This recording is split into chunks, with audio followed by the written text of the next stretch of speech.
Welcome to physics का channel. और हमारी PYQ सॉल्यूशन सीरीज़ में हमने जो ये सेट लिया था 5511, उसकी फर्स्ट वीडियो हम डाल चुके हैं अपने चैनल में, प्लेलिस्ट में।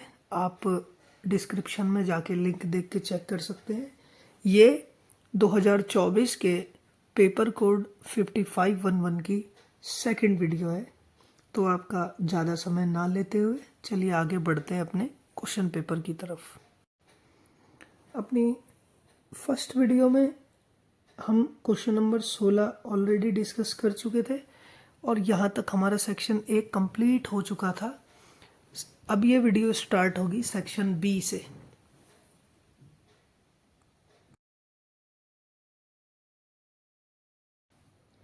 आइए देखते हैं क्वेश्चन नंबर 17 हमारे पास क्या है।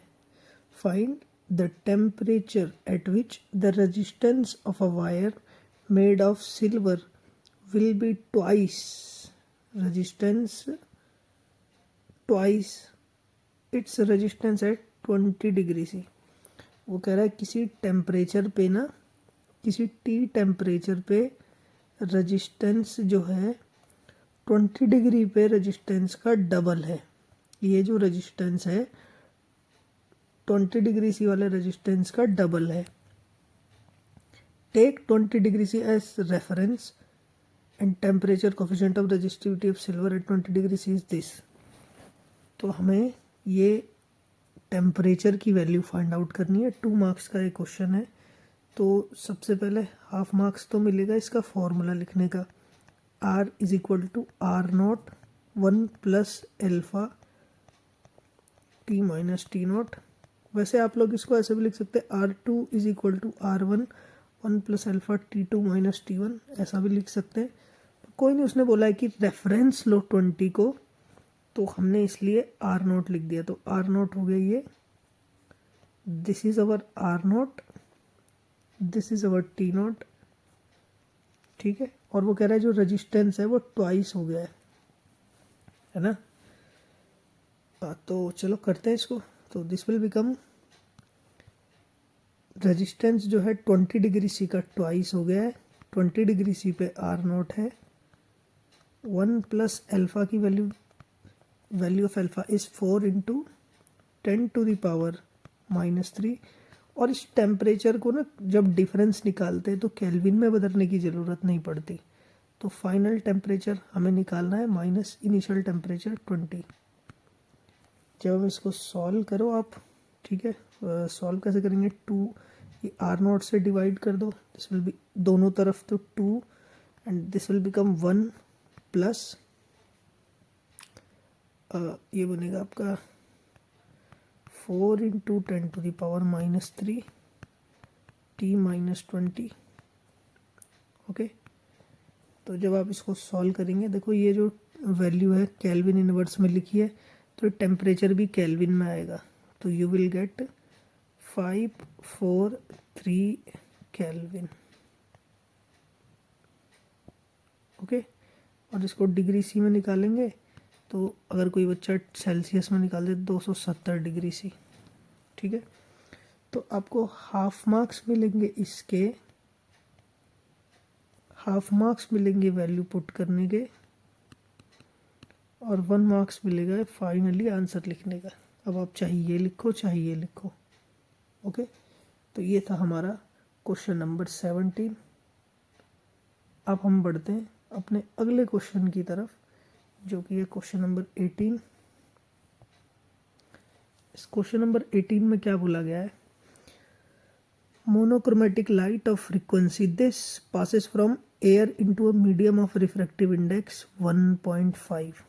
Find the wavelength of the light first reflected, second refracted। तो 2 मार्क्स का क्वेश्चन है, तो फिर भाई 1 मार्क्स रिफ्लेक्टेड के लिए और 1 मार्क्स रिफ्रैक्टेड के लिए। तो फर्स्ट पार्ट कह रहा है वो कि जो रिफ्लेक्टेड लाइट है, रिफ्लेक्टेड लाइट, उस रिफ्लेक्टेड लाइट की वेवलेंथ निकालनी है।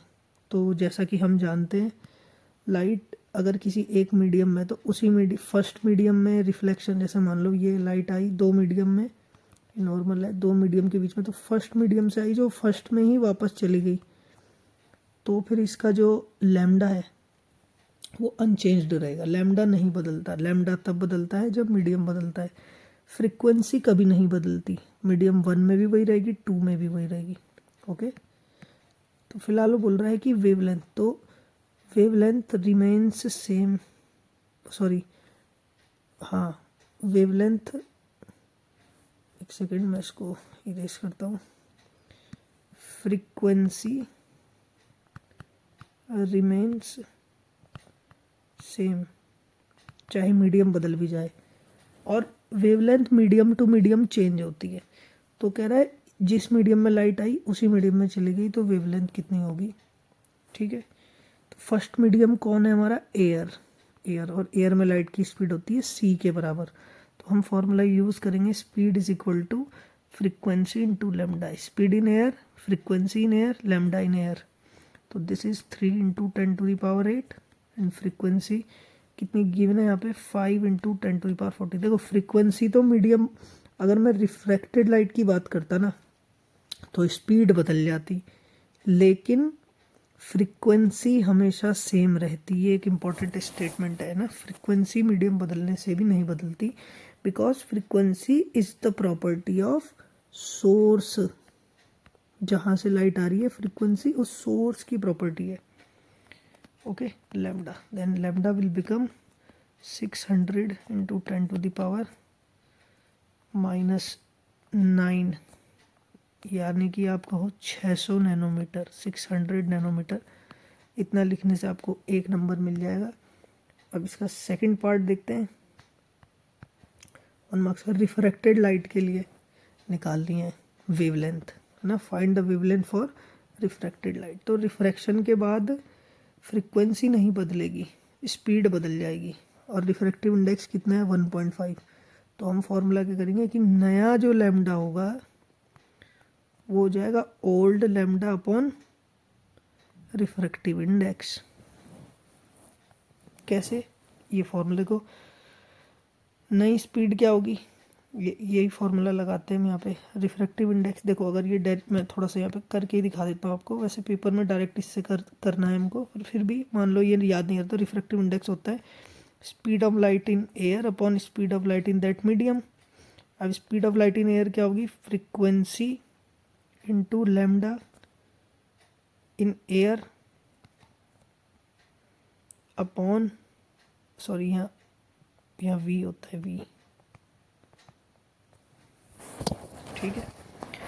और स्पीड इन मीडियम क्या आएगी, frequency into lambda in medium. अब फ्रीक्वेंसी तो सेम रहती है भाई, तो ये कट हो गया, तो लैम्डा इन मीडियम, उस मीडियम में वेवलेंथ कितनी आ गई, वो आ गई lambda in air upon n. यही फॉर्मूला मैंने पहले लिखा था, एयर में हमने निकाला था 600 नैनोमीटर, और ये है n 1.5, then this will become 400 nanometre, and this is our answer.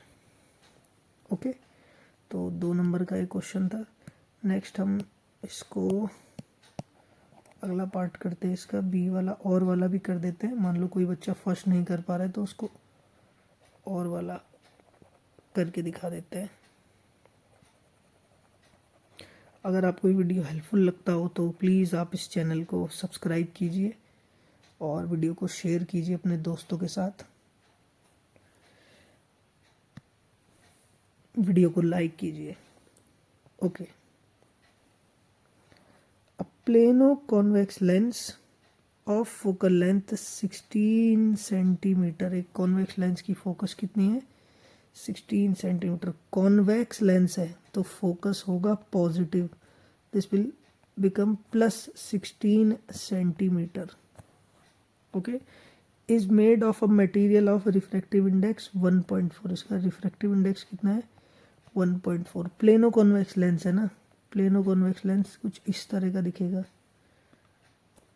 तो जी जो रेडियस ऑफ कर्वेचर होती है वो पोल से सेंटर की तरफ होती है, इस डायरेक्शन में सब कुछ पॉजिटिव, तो R1 will become plus R and R2, इस सरफेस की जो रेडियस है वो infinity. Okay okay, refractive index, calculate the radius of curved surface of the lens. ये जो कर्व्ड वाला सरफेस है इसकी रेडियस निकालनी है, यानी कि आर की वैल्यू निकालनी है। तो एफ दिया है, एन दिया है और आर दिया है, तो एक ही फॉर्मूला लगेगा यहाँ पर, लेंस मेकर्स फॉर्मूला। और जैसा कि हम सभी जानते हैं इस टॉपिक को हम 3 स्टार देंगे। एक बहुत ही इम्पोर्टेंट टॉपिक है, न्यूमेरिकल प्लस डेरिवेशन। इसका न्यूमेरिकल भी और इसका डेरिवेशन भी दोनों ही बहुत इम्पोर्टेंट टॉपिक हैं बोर्ड पॉइंट ऑफ व्यू से। क्या है lens makers formula? 1/f is equal to n minus 1 1/r1 minus 1/r2। Simple. अगर एयर में रखा है लेंस, तो यहाँ पे दिया नहीं है कहाँ पर रखा है, तो हम एयर में ही मान लेंगे।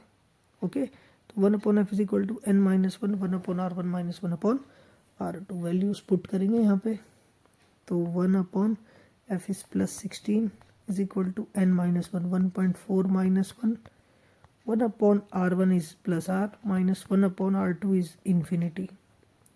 ओके, जब इसको सॉल्व करेंगे थोड़ा सा, तो 1/16 is equal to, this is 0.4, 1/infinity will become 0 and into 1/r, r will become 16 into 0.4 and this will become 6.4 centimeter.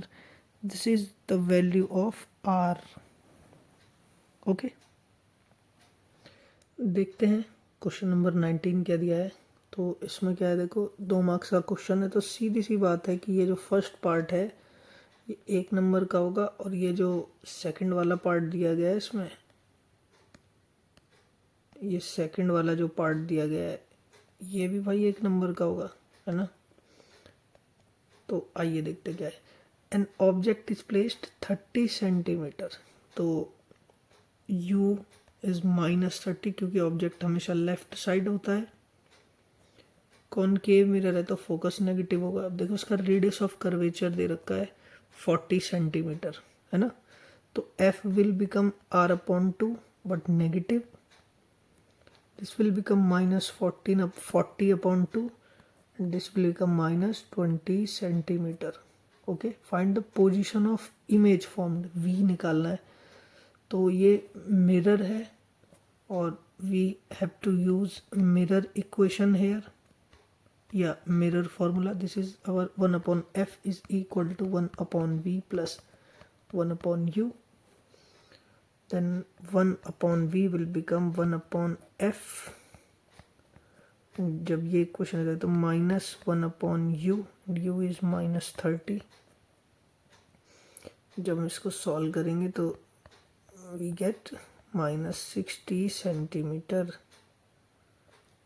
Okay, 600 नीचे आएगा, 10 ऊपर और वो कैंसिल होगा, तो -60 सेंटीमीटर। तो this is our answer. Magnification of the image, second part. ये हमारा फर्स्ट पार्ट था, सेकंड पार्ट यहाँ पे करते हैं मैग्निफिकेशन। तो magnification formula for magnification is -v/u। देखिए बच्चे कई बार ना ये फॉर्मूले में कंफ्यूज हो जाते हैं कि लेंस का फॉर्मूला, लेंस का मैग्निफिकेशन, मिरर का फॉर्मूला, मिरर का मैग्निफिकेशन। तो मैं आपको एक सिंपल सी ट्रिक सिखाता हूँ, ठीक है। ट्रिक ये है कि आप सिर्फ मिरर फॉर्मूला याद रखो, बस सिर्फ मिरर फॉर्मूला, बाकी सारे भूल जाओ, इसके चारों बाकी 3 भूल जाओ, सिर्फ मिरर फॉर्मूला। क्या है mirror formula? This is our mirror formula. 1/f is equal to 1/v plus 1/u। इतना तो हर कोई याद रख लेगा, ये याद रखो। अब देखो मैग्निफिकेशन क्या होगा? सर जी v/u तो याद है, माइनस आएगा कि नहीं? हाँ, प्लस है तो माइनस लगा दो, माइनस था तो प्लस लगा दो। Okay okay, lens formula plus था, माइनस लगा दो, 1/f is equal to 1/v minus 1/u। Simple है ना। मैग्निफिकेशन लेंस का, सर जी v/u तो होता है, माइनस था प्लस लगा दो, बस साइन चेंज करते रहो बस। तो मेन ट्रिक क्या है, सिर्फ एक फॉर्मूला याद हो जाए। मैग्नीफिकेशन में हमेशा साइन बदलेगा, मिरर में प्लस हो गया तो लेंस में हमेशा साइन बदलेगा, और जो यहाँ पे है तो मैग्नीफिकेशन में तो साइन बदलता ही है। ठीक है, तो एक दो बार इस ट्रिक को ज़रा रिपीट करके सुन लें तो आपको ये इजीली याद हो जाएगा कि क्या है। ओके, तो अगर मिरर फॉर्मूला है प्लस तो इसका मैग्नीफिकेशन होगा माइनस, है ना। तो v और u की जब वैल्यू पुट करेंगे, ये मैं दो बार माइनस नहीं, ठीक है, एक ही बार माइनस है ये। ओके, तो जब वैल्यू पुट करेंगे माइनस, v होगा -60 एंड u इज -30। तो माइनस साइन इंडिकेट कर रहा है इमेज उल्टी बनेगी, यानी कि उल्टी बनेगी तो रियल ही बनेगी, कॉनकेव की ये प्रॉपर्टी है। दूसरा, इमेज मैग्नीफाइड होगी, है ना, मैग्नीफाइड इमेज होगी, माइनस साइड मतलब लेफ्ट साइड बनेगी। ओके भाई, इतना कुछ पूछा नहीं है आपसे, सीधा पूछा है मैग्नीफिकेशन क्या होगा, तो हमने मैग्नीफिकेशन निकाल दिया। ये था हमारा question number 19। Now question number 20 है, what will we have? Consider a neutron of mass m and kinetic energy E। ठीक है, न्यूट्रॉन का मास है m और काइनेटिक एनर्जी है E। ठीक है, फोटोन ऑफ सेम एनर्जी, एक फोटोन है उसकी भी एनर्जी सेम है। तो कह रहा है एनर्जी ऑफ न्यूट्रॉन और energy of photo, energy of neutron is equal to energy of photon. दोनों की एनर्जी सेम है, तो क्यों ना दोनों की एनर्जी ई बोला है उसने, काइनेटिक एनर्जी ई, तो ई लिख दूं। ओके, लैम्डा एन न्यूट्रॉन की वेवलेंथ होगी और पी ऑब्वियस सी बात है फोटोन की होगी, de Broglie wavelength. Obtain the expression lambda N upon lambda P. तो de Broglie wavelength of neutron और de Broglie wavelength of photon का रेशियो निकालो। तो पहले मैं लैम्डा एन निकालता हूँ, फिर मैं लैम्डा पी निकालता हूँ, दोनों को डिवाइड कर दूंगा। तो आइए हम सबसे पहले निकालते हैं लैम्डा एन। तो लैम्डा एन की वैल्यू क्या होगी, डी ब्रोगली इक्वेशन से h अपॉन पी, क्योंकि इसकी एनर्जी दे रखी है तो हो गया h upon √2m into kinetic energy, और काइनेटिक एनर्जी को कह रहा है E। चलो जी, ये तो हो गई इसकी। अब बात करते हैं फोटोन की। तो कह रहा है कि देखो एनर्जी ऑफ फोटोन का फॉर्मूला होता है hc अपॉन लैम्डा फोटोन, है ना, hc अपॉन लैम्डा फोटोन। तो यहाँ से लैम्डा ऑफ फोटोन कितना आ जाएगा, E अपॉन hc। ठीक है, ये कैसे आया फॉर्मूला, ये आया एनर्जी बराबर h into new of photon, है ना। फोटोन इस इक्वेशन को फॉलो करता है। बस अब दोनों को डिवाइड कर दो, तो lambda N upon lambda p will become h upon √2me upon lambda p, E upon hc। इसकी इंटू इधर, इसकी इंटू इधर, तो this will become, sorry I think मैंने ये लैम्डा पी उल्टा लिख दिया, सॉरी इसे ठीक करता हूँ।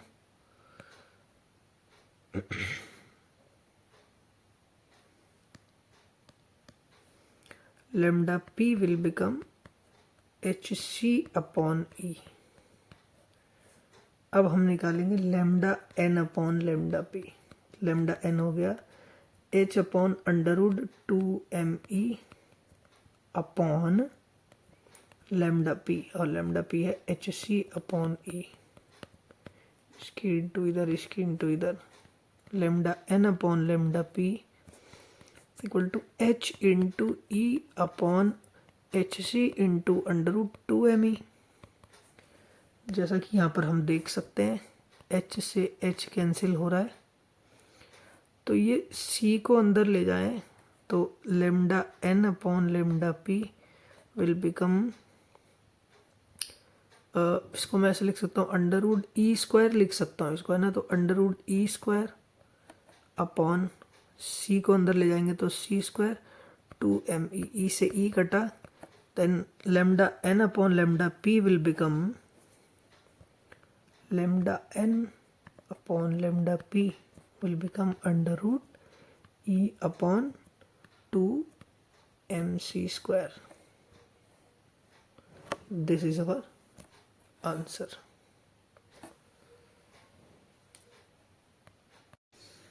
तो नेक्स्ट क्वेश्चन है, plot a graph showing the variation of current with voltage for a material gallium arsenic.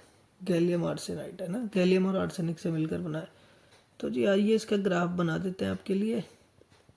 वैसे ऐसा क्वेश्चन अब बोर्ड में पूछा जाने के चांस ज़्यादा है नहीं, क्योंकि सिलेबस के अकॉर्डिंग तो ये टॉपिक नहीं है अब सिलेबस में, बट स्टिल इस तरफ करंट लिख दूंगा मिली एम्पियर में, फॉरवर्ड बाइसिंग है तो इसलिए, तो इस तरफ लिख दूंगा वोल्टेज. तो ये जो ग्राफ है ना, पहले ओम्स लॉ को फॉलो करता है थोड़ा सा, फिर उसके बाद एक पीक मिलती है और फिर ना नेगेटिव रेजिस्टेंस हो जाता है थोड़ी देर के लिए, ये ठीक है. तो यहाँ से ऑलमोस्ट यहाँ तक इस रीजन को क्या बोलते हैं, जहाँ तक कि रेजिस्टेंस नेगेटिव हो गया, स्लोप नेगेटिव हो गया, इसको बोलते हैं नेगेटिव रेजिस्टेंस रीजन. और जहाँ तक ये ओम्स लॉ को फॉलो कर रहा है,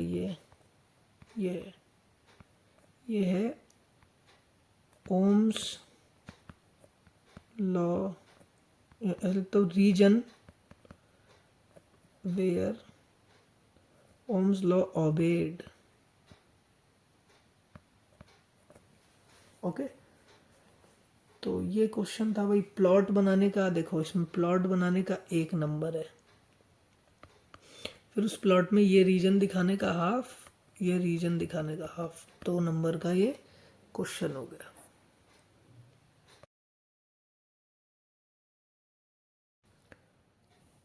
तो आइए देखते हैं question number 22. A cube of side this is placed as shown in the figure. यहाँ पर देखो डायग्राम गिवन है और इसका जो साइज है हर साइड इक्वल है. मैं ये वाली लिख देता हूँ, कोई एक 0.1 मीटर, और ये ऑलरेडी देखो ओरिजिन से 0.1 मीटर दूर इसका ये वाला कॉर्नर है और 0.1 मीटर इसकी खुद की लेंथ है. In a region where electric field is this. अगर मैं यहाँ पर ड्रॉ करके दिखाना चाहूँ तो electric field 500 x I cap है, ठीक है. मतलब इस डायरेक्शन में है फील्ड, पहली बात तो, क्योंकि आई कैप लिखा हुआ है, और फील्ड भी नॉन यूनिफॉर्म है. देखो x की वैल्यू यहाँ पर 0 है, यहाँ पर 0.1 है, यहाँ पर 0.1 प्लस 0.1 यानी कि 0.2 है. तो x की वैल्यू बदल रही है, फील्ड की वैल्यू भी बदल रही है, इसलिए फील्ड नॉन यूनिफॉर्म है, ठीक है. अगर यूनिफॉर्म होता ना फील्ड तो इसका आंसर अलग आता. देखते हैं क्या कह रहा है. Here x is in metre and e is in newton per coulomb, ठीक है. Calculate the flux passing through the cube. अगर ये यूनिफॉर्म होता ना इलेक्ट्रिक फील्ड, सिर्फ 500 होता, यहाँ पे x ना होता, तो 0 आता आंसर. क्यों? क्योंकि जितनी इलेक्ट्रिक फील्ड लाइंस एंटर होंगी मतलब फ्लक्स नेगेटिव, उतनी इलेक्ट्रिक फील्ड लाइंस एग्जिट होंगी मतलब फ्लक्स पॉजिटिव. तो टोटल करते तो 0 आता है ना, जितनी पॉजिटिव उतना नेगेटिव, तो 0 आता. बट यहाँ फील्ड नॉन यूनिफॉर्म है तो फ्लक्स आएगा जो उसका अमाउंट अलग होगा और जो निकल जाएगा उसका अमाउंट अलग होगा. And second one is the charge within the cube. इस क्यूब के अंदर कितना चार्ज है ये भी निकालना है. तो ये 3 मार्क्स का टोटल क्वेश्चन है, 2 मार्क्स इसके, 1 मार्क इसका. ओके, अब इसके 2 मार्क्स भी कैसे डिवाइडेड है वो मैं पहले स्टेप्स यहाँ पे लिख के फिर आपको बता देता हूँ. तो पहले इसके ए का सॉल्यूशन करेंगे हम, ठीक है. तो हम लेफ्ट साइड फ्लक्स निकालेंगे, phi left side flux will be E left side dot A vector, E dot A, है ना, इलेक्ट्रिक फील्ड का ये formula E dot A. Left side, यहाँ पर लेफ्ट साइड इस वाले सरफेस पे, जो साइड वाला है, इस पे इलेक्ट्रिक फील्ड कितना होगा, इस पे x की वैल्यू कितनी है 0.1, यहाँ पे x कितना है 0.1, यहाँ पुट कर देंगे 0.1, तो लेफ्ट साइड पे आ जाएगा 500 इंटू 0.1 आई कैप डॉट, और जो ये एरिया है ना, ये पीछे वाला एरिया, ये साइड वाला, इसका एन कैप इस साइड होगा परपेंडिकुलर टू द सरफेस, ऊपर वाले का इधर होगा, लेफ्ट वाले सॉरी राइट वाले का इधर होगा, डाउन वाले का इधर होगा, अप वाले का आउट फ्रॉम द पेज होगा, पीछे वाले का पीछे की तरफ होगा, एन कैप, है ना। तो ये जो हमारा एरिया ऑफ इंटरेस्ट है, मतलब लेफ्ट साइड, इसका एन कैप इधर होगा, मतलब माइनस आई कैप डायरेक्शन में, ठीक है। तो मैं यहाँ पे एरिया लिखूंगा कितना, इसकी साइड होगी 0.1 इंटू 0.1, तो एरिया होता है साइड का स्क्वायर, ठीक है। और यहाँ पर आएगा माइनस आई कैप, तो आई डॉट आई 1 और माइनस आगे आ गया, दिस विल बिकम माइनस, और जब 0.1 दो बार 3 बार इंटू 500, तो this will become 0.5 newton metre square per coulomb, unit हो गई फ्लक्स की newton metre square per coulomb. ये आ गया लेफ्ट साइड फ्लक्स। अब हम निकालेंगे फ्लक्स एट राइट साइड, वो बनेगा field at right side dot ए। अब राइट साइड फील्ड कितना बनेगा, मतलब यहाँ पर फील्ड कितना होगा, एक्स की वैल्यू कितनी है 0.1 यहाँ से यहाँ तक, और 0.1 इसकी लेंथ थी, तो 0.2 हो गया, है ना। तो इलेक्ट्रिक फील्ड हो गया, यहाँ एक्स की जगह 0.2 रख देंगे, ओके।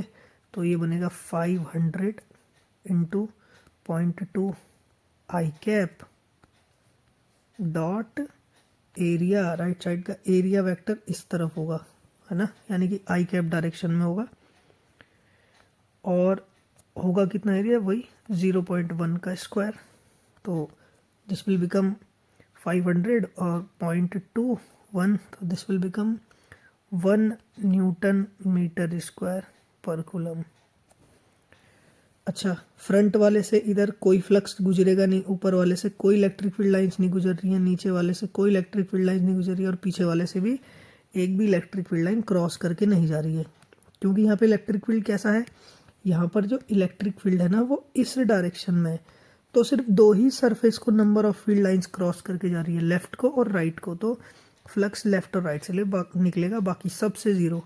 तो टोटल फ्लक्स कितना हो गया माइनस 0.5, फ्लक्स स्केलर क्वांटिटी इसलिए आई जे कुछ नहीं आया यहाँ पे, तो +1, तो this will become 0.5 newton metre square per coulomb, okay. तो जो मार्क्स का डिस्ट्रीब्यूशन रहेगा, हाफ मार्क्स इसको निकालने का, हाफ मार्क्स इसको निकालने का, और 1 मार्क्स इसका, तो 2 नंबर इस क्वेश्चन के पूरे हो चुके। अब निकालेंगे the charge within the cube, B part करते हैं इसका सॉल्व। तो charge within the cube के लिए आपको गॉस थ्योरम लगानी पड़ेगी, क्योंकि क्यूब एक क्लोज सरफेस है, तो flux will become charge enclosed upon epsilon naught, ठीक है, क्लोज सरफेस पे लगती है Gauss theorem, Q enclosed will become 5 into epsilon naught, ये इधर मल्टीप्लाई हो गया, तो 5 है 0.5 and epsilon naught is 8.85 into 10 to the power -12। जब इसको सॉल्व करेंगे दोनों को, तो दिस विल बिकम 4.4.5, मतलब हाफ हो गया ना इसका, तो 8.8 मान लो इसको, तो 4.4 के आसपास आएगा, into 10 to the power -12 coulomb, Q की वैल्यू आ गई। तो इसको का डिस्ट्रीब्यूशन इसका वही हाफ मार्क्स फॉर्मूला लिखने का, देखो एक सेकेंड, हाफ मार्क्स इसको लिखने का और हाफ मार्क्स आंसर निकालने का, तो ये इस तरह का इसका मार्क्स डिस्ट्रीब्यूशन था। ये था हमारा question number 22। Next question number 23 हमारे पास है कि भाई डिफाइंड करंट डेंसिटी। तो यहाँ पर करंट डेंसिटी की डेफिनेशन हम लिख देंगे, करंट डेंसिटी क्या लिखेंगे, हाफ मार्क्स मिलेगा इसका। ओके, पहले मैं चलो अच्छा क्वेश्चन पूरा बताता हूँ क्या है। तो defined current density, half marks तो हो गए इसके। इट इज़ अ स्केलर और वेक्टर, तो स्केलर और वेक्टर बताने का आधा नंबर और हो गया। ठीक है, अब बचे 2 मार्क्स, वो बचे हुए 2 मार्क्स इस डेरिवेशन पे चले जाएंगे। यहाँ पर बोल रखा है if N number of electrons per unit volume, मतलब number density, and torque is the relaxation time, then show that density is equal to this. ऐसा शो करना है, 2 नंबर का डेरिवेशन हो गया। तो पहले मैं यहाँ पर लिख रहा हूँ करंट डेंसिटी। क्या होती है current density, amount of charge flowing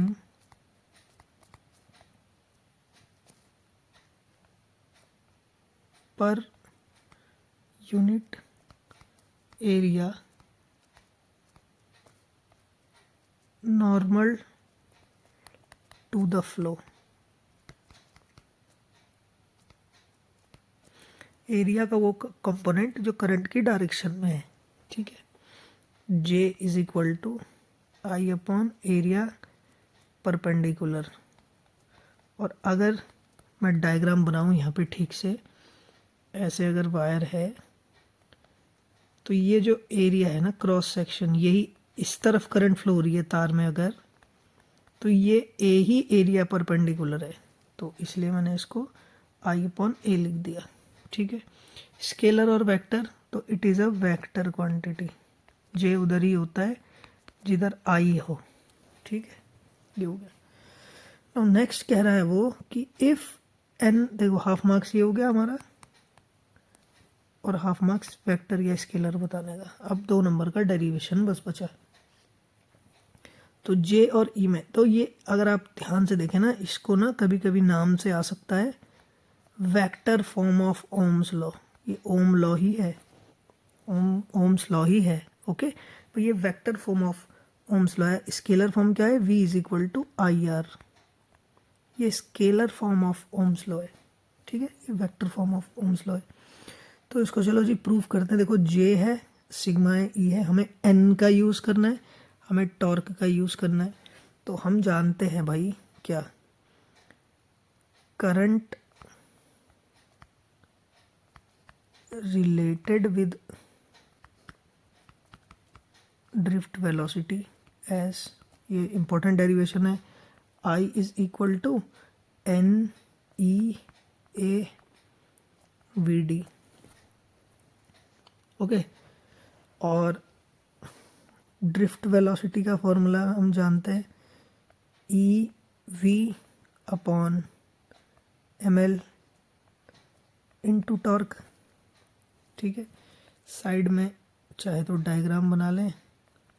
एक वायर है, इसमें नंबर डेंसिटी n है, लेंथ इस वायर की l है, इस पर एक सेल जोड़ा हुआ है हमने।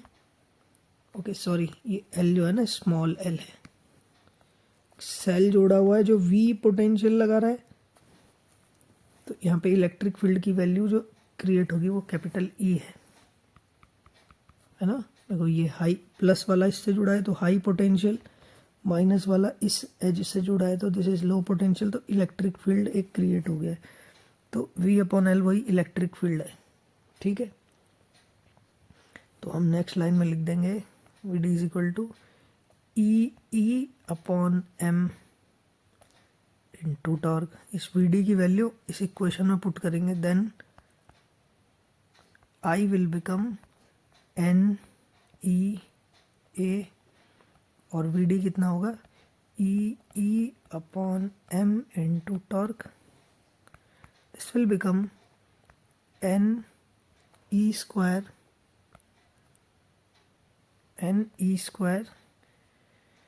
और साथ में इसके आ जाएगा, ये टॉर्क लिख देते हैं हम, अपॉन एम लिख देते हैं हम।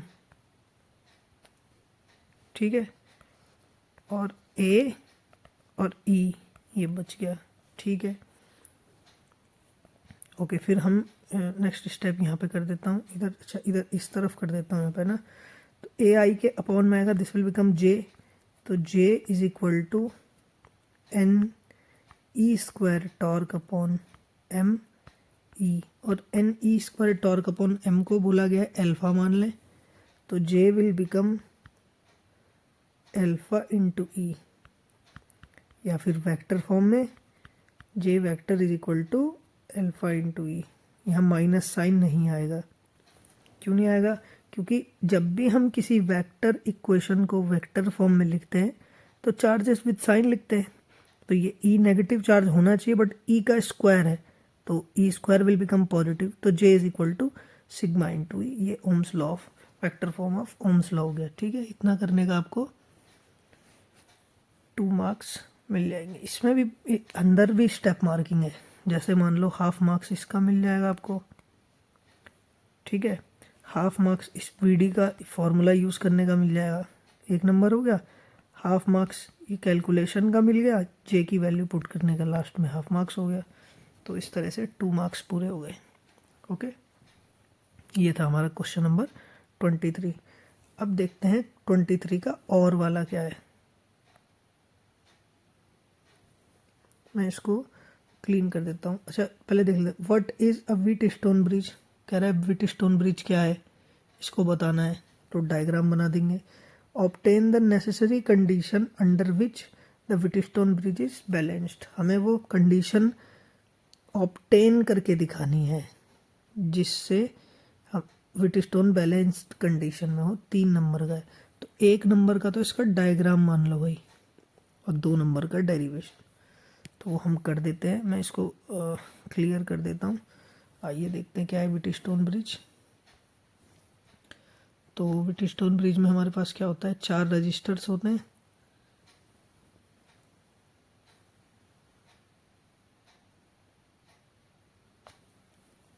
और सॉरी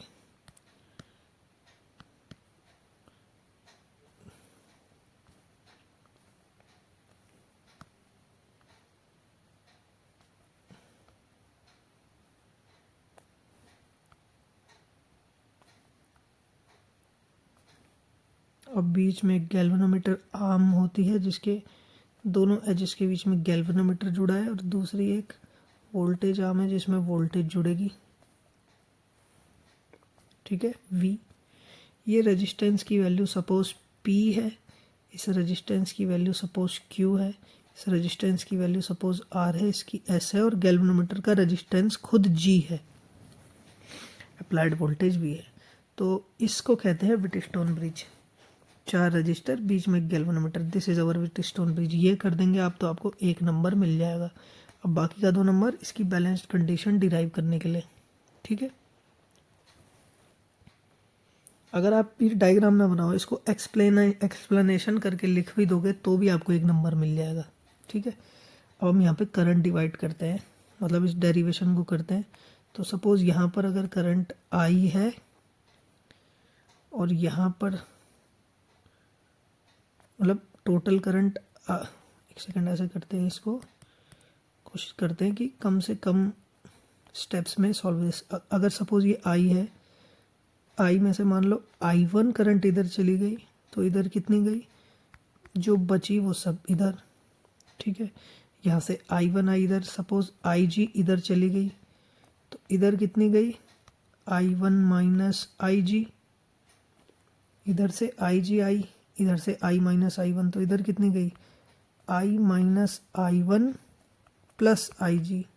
KCL लगा रहा हूँ मैं हर एक पॉइंट पे, है ना, आने वाली करंट्स का सम जाने वाली का इक्वल होना चाहिए।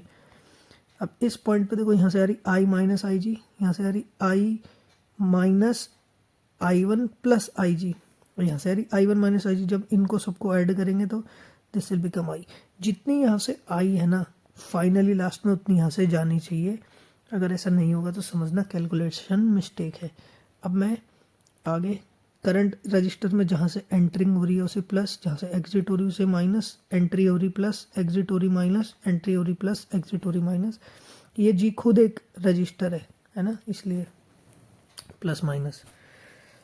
अब हम यहाँ पे क्या करेंगे, इसमें भी प्लस माइनस जहाँ से करंट एंटर होगी प्लस, एग्जिट होगी माइनस। अब यहाँ पे हम फर्स्ट वाले लूप में क्लॉकवाइज चलेंगे और इस लूप को एक काम करते हैं, नाम दे देते हैं यहाँ पे ए बी सी डी।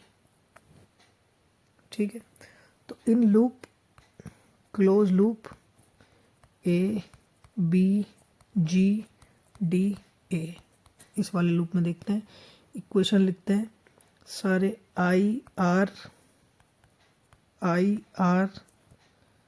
और आई आर, कोई वोल्टेज दिखा इसमें सेल नहीं है तो नहीं है, इज इक्वल टू 0। अब क्लॉकवाइज चलते हुए जहाँ से एंट्री हुई वो साइन ले लेंगे, तो this is plus and this one is also plus.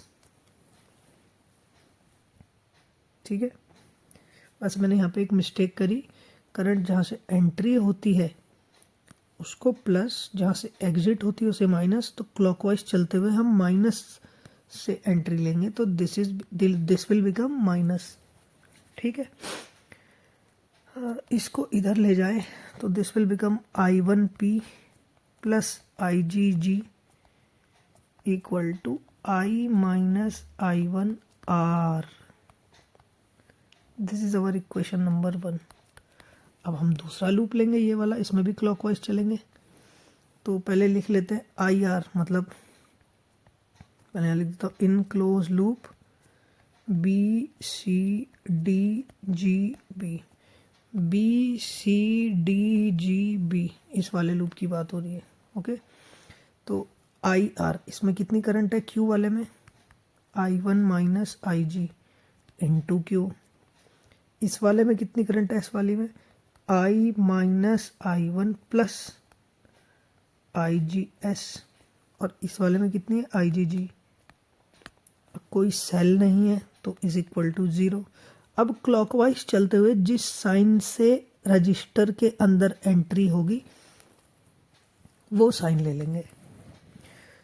तो क्लॉकवाइज चलते हुए क्यू में प्लस से एंट्री हुई, क्लॉकवाइज चलते हुए एस में माइनस से एंट्री हुई, एस में माइनस, और जी में भी माइनस।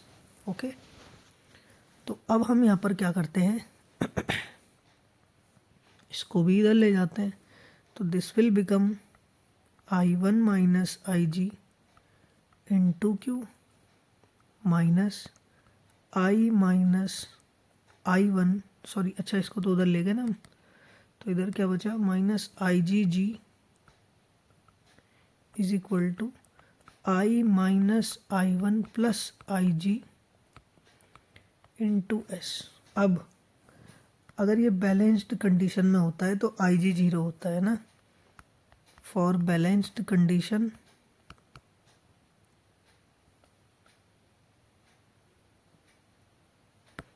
I G become 0। अब इस आई जी की वैल्यू 0 पुट कर देंगे, इस इक्वेशन 2 मान लेते हैं, 1 में भी और 2 में भी, इन 1 एंड 2। जैसे ही आई जी 1 और 2 में पुट करेंगे तो क्या बनेगी, 1 I1P, तो आई जी 0 था तो ये 0 is equal to I minus I1 R। यहाँ पे रखेंगे तो आई जी 0 आई जी 0 आई जी 0, तो this will become I1Q is equal to I minus I1 S। और जब दोनों इक्वेशन को डिवाइड करेंगे, आपस में इन दोनों को डिवाइड करेंगे नेक्स्ट लाइन में, तो I1 से I1 कट जाएगा, क्या लिख देंगे, on dividing P upon Q is equal to R upon S।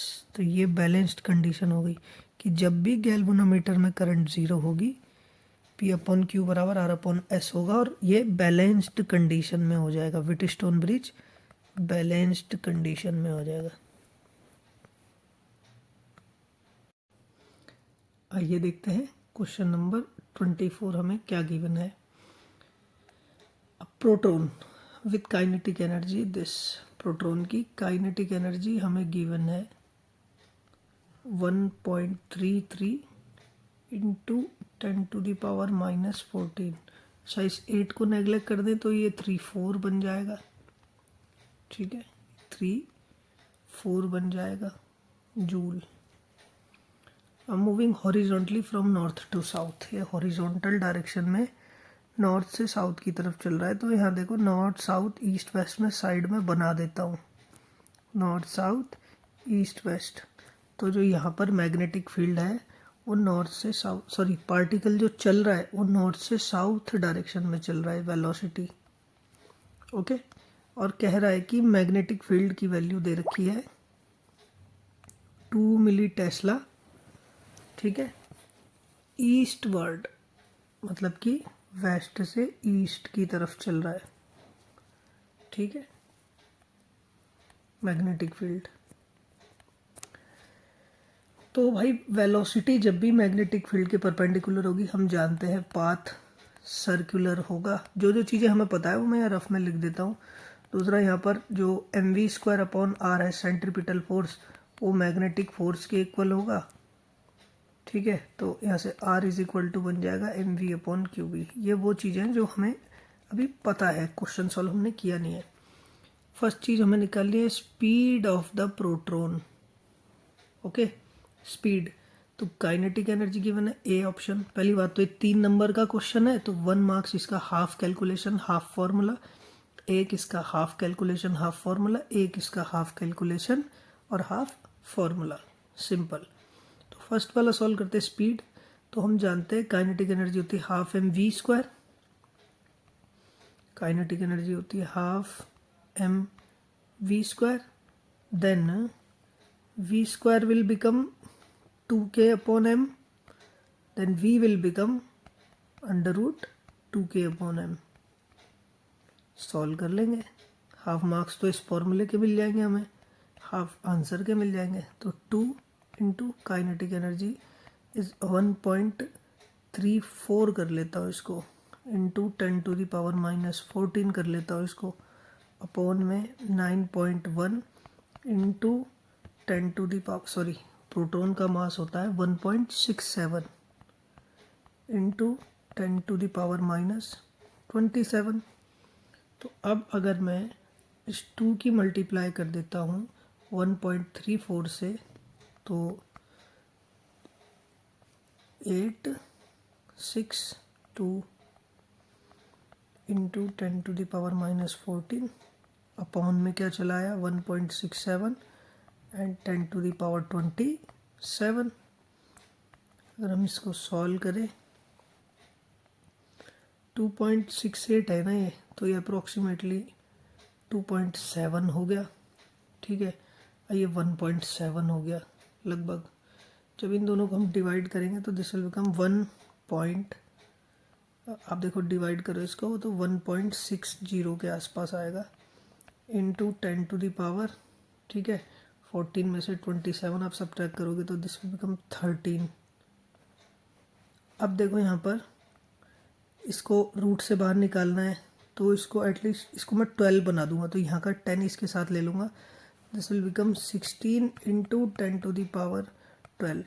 तो 16 रूट से बाहर आया तो 4 और 12 हो गया 6 2 जा 12, तो 6 मीटर पर सेकंड, ये आ गई वेलोसिटी, ठीक है। फर्स्ट का आंसर हो गया। सेकंड कह रहा है magnitude of acceleration of the proton, proton का एक्सेलरेशन। तो बी पार्ट में हम जानते हैं कि जो न्यूटन्स लॉ से जो फोर्स है वो होता है ma, और यहाँ पर जो फोर्स है वो QVB sin 90 हो गया, क्योंकि पार्टिकल सर्कुलर पाथ पे चल रहा है, v और b के बीच यहाँ आप देख सकते हैं 90 डिग्री का एंगल है। ओके, तो ma को QVB लिख दूंगा मैं, और यहाँ से एक्सेलरेशन मेरे को मिल जाएगा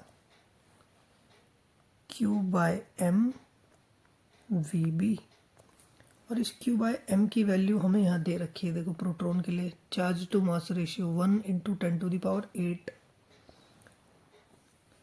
तो एक्सेलरेशन विल बिकम 1 इंटू 10⁸, है ना, 1 इंटू 10⁸, एंड वेलोसिटी 4 इंटू, ये अभी हमने वेलोसिटी निकाली यहाँ पुट कर देंगे, 4 into 10⁻6, and the value of B magnitude of magnetic field कितना दिया है 2 milli tesla, 2 into 10 to the power -3, and this will become 4 2 जा 8, 6 minus 3, 3 8 और 3 11 meter per second square. And the third one is radius of the path traced by the proton. Circular path पे चलेगा। तो ये जो फॉर्मूला था हमारे पास, ये फॉर्मूला हमें मिल गया mv/qb। ओके, तो हम ये फॉर्मूला यहाँ यूज़ कर लेंगे, r is equal to mv/qb। Mass हो गया 1.67 into 10 to the power -27। Velocity हमने निकाली ही है 4 into 10 to the power 6। Okay, हम एक काम करते हैं यहाँ पे कि ये जो मास है q के अपॉन, ये जो हमारा मास है इसको q के अपॉन में ले जाते हैं, जैसे कि v/q/m इंटू v। अब कैलकुलेशन थोड़ा ठीक हो जाएगी, v हो जाएगा 4 into 10 to the power 6, q/m हमें दिया गया 1 इंटू 10 टू द पावर 8 और b दिया है हमें 2 मिली टेस्ला। तो दिस विल बिकम 2 2 जा 4, पावर नीचे होगी 5 और ऊपर जाएगा तो -5, तो this will become 2 into 10 to the power 6 -5 यानी कि 1, यानी कि 20 मीटर। ये हो गया आपका क्वेश्चन नंबर 24। नेक्स्ट क्वेश्चन की तरफ हम बढ़ते हैं। An inductor, capacitor and register LCR connected in series with a source V is equal to Vm sin omega t. Derive an expression for average power dissipation. Power average का formula. तो power average, हमें power is equal to, हम जानते क्या होता है, I into we. तो यहाँ पर देखो, क्योंकि LCR सर्किट है, ठीक है, तो वोल्टेज लीड भी कर सकती है, लैग भी कर सकती है। तो मैं वोल्टेज की इक्वेशन लिख देता हूँ यहाँ पर, Vm साइन ओमेगा mt, और I की इक्वेशन लिख देता हूँ मैं Im साइन ओमेगा टी। +5 भी हो सकता है, -5 भी हो सकता है। चलो एक कोई केस में लेके चलता हूँ, यहाँ पे सपोज प्लस ले लिया, ठीक है, दोनों में से एक चीज़ तो होगी। तो हमें पावर नहीं निकालनी, एवरेज पावर निकालनी है। तो इस पावर का जो एवरेज आएगा that is the average of everything, मतलब average of Im, average of sine omega T +5, average of Vm और साइन ओमेगा टी। ठीक है, ये हो जाएगा।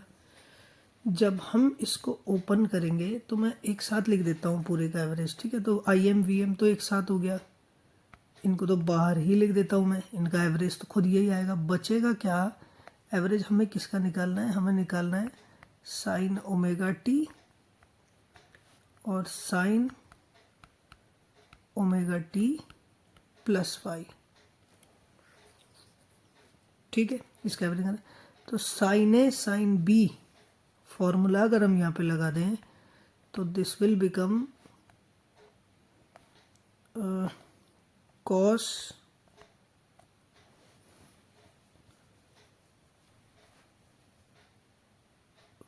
Phi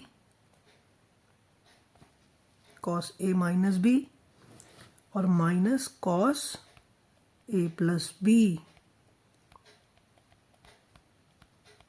okay, sine A sine B क्या होगा, कॉस ए माइनस बी। तो ओमेगा टी +5 में से ओमेगा घटा देंगे तो क्या बचेगा, 5 minus cos A plus B. जब ओमेगा टी +5 में ओमेगा टी ऐड कर देंगे तो this will become 2 omega T +5। Got it? Okay, एक बार ध्यान से देखना, इसको दोबारा समझ में आ जाएगा, कोई मुश्किल नहीं है ना, बहुत आसान है। अब Im Vm as it is आ गया, ठीक है। अब देखना यहाँ पे क्या होता है कि जो एवरेज पावर है ना, यहाँ पे दो टर्म आ रही है, ठीक है। तो वो टर्म जो टाइम डिपेंडेंट है उसका एवरेज ना जीरो आएगा। इस ये जो टाइम पे डिपेंड करती है ना, ये देखो ये है, आप इसका एवरेज निकालना, देखना ज़ीरो आएगा। अगर ये आपको नहीं आएगा तो मैं इसका एवरेज कैसे निकालते वो मैं बता देता हूँ। मैं साइड में बता देता हूँ, एक बार ट्राई करना, नहीं होगा तो सब मुझे बताइएगा, मैं इसको सॉल्व करके अलग से दिखा दूंगा। किसी भी ऐसे फंक्शन का एवरेज निकालना है जो टाइम पे डिपेंड करता हो, उसका ये मेथड है बेटा। फंक्शन का इंटीग्रेशन टी के रिस्पेक्ट में और upon integration D T zero से फुल साइकिल। इस मेथड में एफ टी की वैल्यू कॉस ये रख देना, कॉस 2 ओमेगा टी प्लस 5, और चेक करना यहाँ पर सॉल्व करना, इसको ज़ीरो आ जाएगा। ओके, अगर डाउट रहेगा तो पूछ लेना, हम बता देंगे, कोई दिक्कत नहीं है। फिलहाल अब इस डेरिवेशन में इतना लेंथी तो हम कर नहीं सकते कि हर एक चीज़ लिखी जाए, है ना। 3 मार्क्स का है और भी क्वेश्चन है, तो इसलिए तो इसका तो एवरेज कुछ बचा नहीं, सिर्फ कॉस 5 बचा, ठीक है। बस ये हो गया आपका। तो ये आपका आई एम आ गया, वी एम आ गया, साथ में आ गया कॉस 5।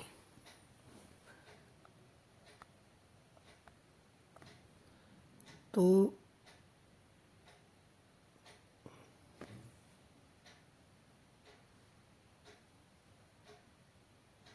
एक चीज़ यहाँ पर मिस्टेक हुई है मुझसे, वो मैं करेक्ट करता हूँ। मैं वही सोच रहा था, यहाँ पर ना अपॉन में 2 भी आएगा, क्योंकि देखो cos A minus B minus cos A plus B, ये होता है 2 sign A sine B. Okay, तो साइन ए साइन बी क्या होगा, 2 इसके अपॉन में आ जाएगा यहाँ से, है ना। 2 जो है वो अपॉन में आ जाएगा, तो यहाँ अपॉन में 2 भी है, यहाँ जैसे ही फॉर्म लगा अपॉन में 2 भी आ गया। तो पी एवरेज विल बिकम, देखो हम इसको ऐसे लिख सकते हैं, I M upon root two V M upon root two को रूट टू लिख दिया। और कॉस 5 ये टाइम इंडिपेंडेंट फंक्शन है, तो जैसे ये भी देखो आई एम वी एम तो टाइम इंडिपेंडेंट थे ना, तो एवरेज इनका वही आ गया जो ये खुद थे। तो कॉस 5 भी टाइम इंडिपेंडेंट है, तो इसका एवरेज भी वही आएगा जो ये खुद है। तो एवरेज पावर का फॉर्मूला हो गया, this is our I R M S, this is our V RMS and this one is cos 5। Okay, तो ये हमारा एवरेज पावर का फॉर्मूला आ चुका। इम्पोर्टेंट टॉपिक है। Also obtain the expression for the resonance frequency of the circuit.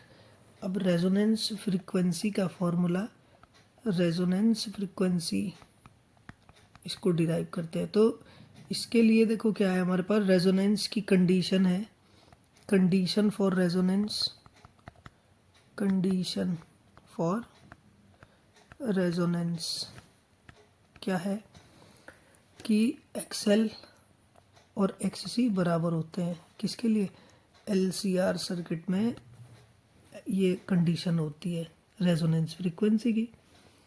तो XL होता है ओमेगा एल और XC will become omega 1 upon omega सी।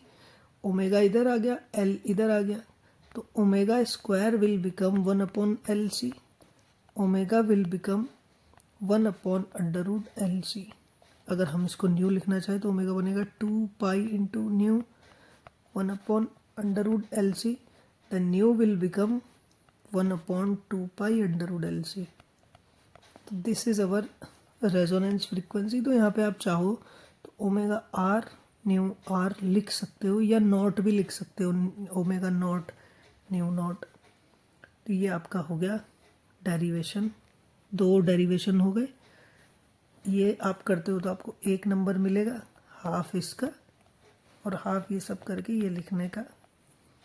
यहाँ पर ये डेरिवेशन आपका 2 मार्क्स का है, ठीक है। ये एक्सप्रेशन डिराइव करना, जिसमें कि 1 मार्क्स तो आप समझ लो इसका हो गया, और 1 मार्क्स ये आगे इतने का हो गया। ओके, तो ये था आपका क्वेश्चन नंबर 25।